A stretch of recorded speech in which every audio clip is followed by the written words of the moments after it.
নমস্কার, আমি সুচিস্মিতা সরকার স্বরচিত কবিতা পাঠে।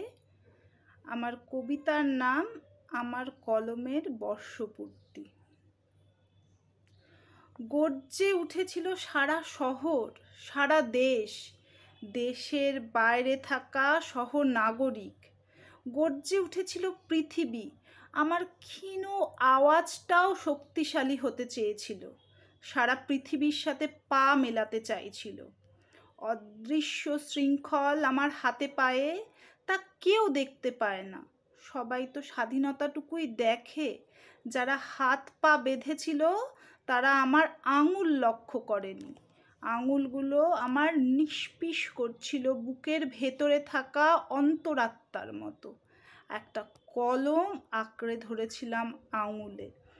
কলমটা অন্তরাত্মার স্পন্দনে যাত্রা শুরু করেছিল সেদিন। জানি তো আমি অতি নগণ্য, আমাকে অবহেলা করাই যায়। আমার কলমটা রিক্টার স্কেলের মতো হৃৎকম্পনের গ্রাফ আঁকে, তোমরা তাকে বলো কবিতা। আমি বলি চোখের রক্তে লেখা রেনেসা, তাকে অবহেলা করা যায় না। আমি তাকেই সাথে নিয়ে রাস্তার মোড়ে মোড়ে ছুটে গেছি। ওরা গান, কবিতা, গল্প, সর্বনাশার রাতের। আজ তার বর্ষপূর্তি। ধন্যবাদ।